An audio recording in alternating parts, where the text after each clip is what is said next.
চলার জন্য যে চিকিৎসা প্রয়োজন সেটি তো এই দেশে দেওয়া যাচ্ছে না। বারবার পরিবারের পক্ষ থেকে আবেদন করা হয়েছে, কিন্তু কোনো আবেদনই ফলপ্রসূ হয়নি। ওনার লিভার ট্রান্সপ্লান্টেশন অথবা আর্টিফিশিয়াল লিভার রিপ্লেসমেন্টের জন্য যে ধরনের সুযোগ সুবিধা এবং চিকিৎসা প্রয়োজন তার কোনোটাই এই দেশে তো নেই, আশেপাশে অনেক জায়গায় নেই।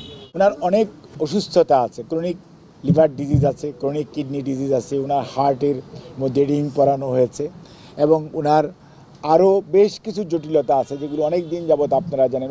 ওনার দুটো নি রিপ্লেসমেন্ট করা আছে এবং ওনার ডায়াবেটিস, হাইপারটেনশন এগুলো তো আছেই।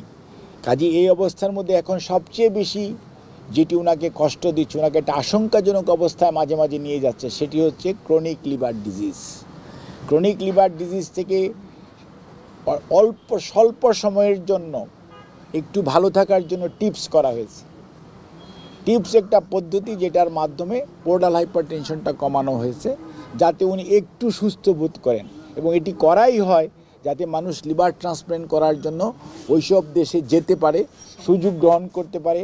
ক্রস ম্যাচ করে লিভার তো আর এমনি ইচ্ছা করলেই বদল করা যায় না। লিভার বদল করতে হলে লিভার পাওয়া যেতে হবে, লিভার ডোনেট করতে হবে, মিস ম্যাচ হইতে হবে না, ক্রস ম্যাচ করে এটা ম্যাচিং করতে হবে। অর্থাৎ এই যে টাইম, এই টাইম কিন্তু অক্টোবরের 28 তারিখে না 26শে অক্টোবর ওনার টিপস হয়েছে।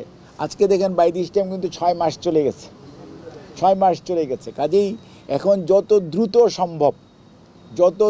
সম্ভব আমরা ওনাকে এই লিভার ট্রান্সপ্লান্টেশনের সুযোগ সম্বলিত কোনো সেন্টারে, আধুনিক মডার্ন সেন্টারে নিয়ে যেতে পারবো, ওনার পরিবার নিয়ে যেতে পারবে, দল নিয়ে যেতে পারবে, তত ওনার সুস্থ হওয়ার সম্ভাবনা তত বেশি।